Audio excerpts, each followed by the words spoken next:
Assalamualaikum warahmatullahi wabarakatuh. Bismillah, walhamdulillah. Alhamdulillahilladzi ja'alal qur'ana imaman wa hudan wa nuran wa shifaa'a.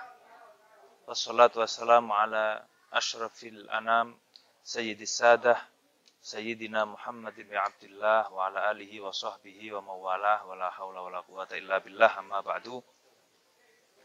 Para sahabat-sahabat Rijalul Ansor, kami dari pengurus wilayah Majelis Dzikir Sholawat Rijalul Ansor Jawa Timur ingin mengajak bersama-sama dalam rangka kita memaknai bulan Ramadan dan menyambut Hari Raya Idul Fitri dengan pemaknaan yang sesuai dengan kehendak para ulama. Pesan para ulama terkait dengan bulan Ramadan, orang yang kenal dengan Ramadan pasti senang dengan datangnya bulan Ramadan dan akan sedih dengan berakhirnya bulan Ramadan. Kenapa ulama mengatakan demikian? Karena memang Ramadan adalah bulan yang penuh dengan keistimewaan. Ramadan ini madrasah. Sebagaimana madrasah pada umumnya, maka harapan dari Ramadan adalah ketika orang masuk di bulan Ramadan, maka dia diharapkan memiliki peningkatan-peningkatan ketika dia lulus nanti. Ketika dia selesai dari madrasah yang bernama Ramadan. Sebagaimana kita masuk madrasah diniyah yang sebelumnya kita belum bisa apa-apa, ketika selesai madrasah diniyah kita diharapkan sudah memiliki kemampuan-kemampuan atau peningkatan-peningkatan kualitas. Ramadan ini madrasah. Madrasah yang sangat istimewa bagi kita sebagai mukmin karena di dalamnya kita diajarkan banyak hal. Setidaknya ada beberapa hal yang bisa kita petik pelajaran dari Ramadan. Pertama, Ramadan mengajarkan kita kesederhanaan. Bagaimana kita bisa memaknai setiap kegiatan di dalam bulan Ramadan dari puasa yang kita jalankan. Ketika datang waktu buka puasa, ternyata menu makanan yang kita bayangkan macam-macam itu seketika hilang ketika kita sudah kenyang dengan menu yang sederhana. Itu artinya apa? Ternyata untuk kenyang tidak perlu mewah. Yang mewah itu hanya fantasi dan bayangan kita saja.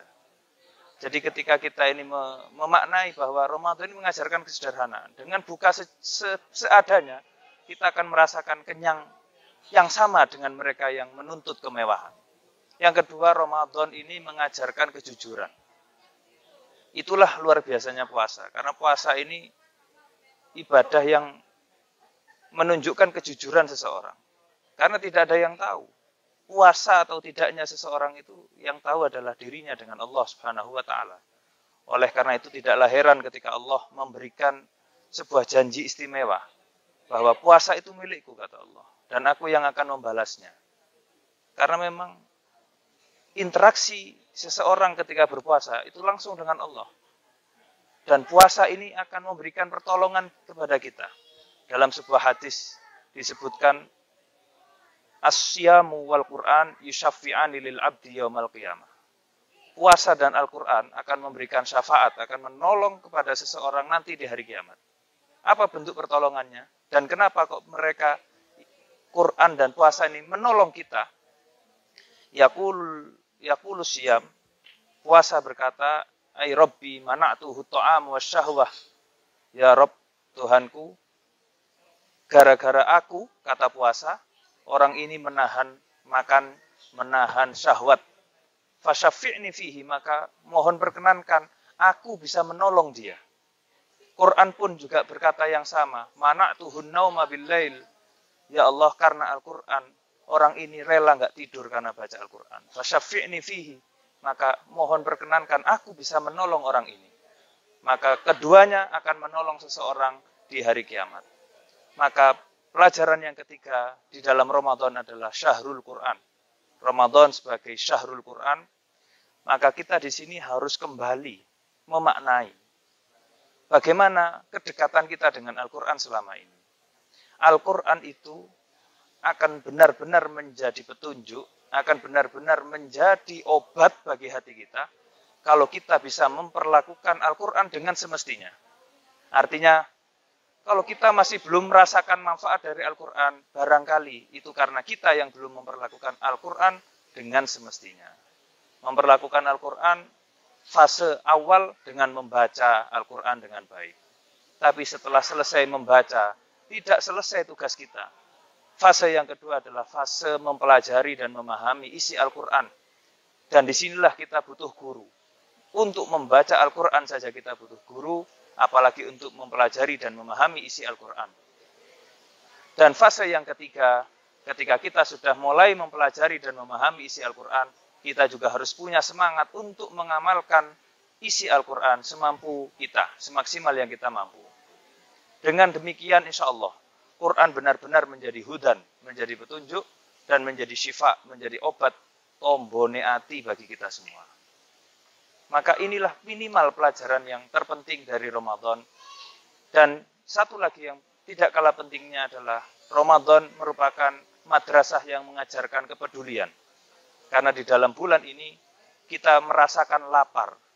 Dan itu untuk mengajarkan kepada kita bagaimana nasib orang-orang yang susah mencari makan setiap hari. Kita hanya lapar 1 bulan. Bagaimana dengan mereka yang kelaparan setiap hari dalam setahun? Apa yang bisa kita bantu, yang bisa kita berikan kepada mereka? Maka ini mengajarkan kepedulian. Maka bulan Ramadan juga syahrul muasat, syahrul inayah. Bulan untuk memberikan perhatian, memberikan pertolongan kepada orang lain yang kurang mampu. Oleh karena itu, sahabat-sahabat, kita berharap, berdoa mudah-mudahan kita semua ini lulus madrasah Ramadan.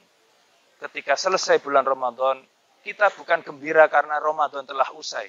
Kita gembira karena Ramadan telah mengajarkan banyak hal kepada kita. Dan itu akan kita praktekkan setelah bulan Ramadan. Setelah selesai bulan Ramadan. Mudah-mudahan semua ibadah kita diterima oleh Allah.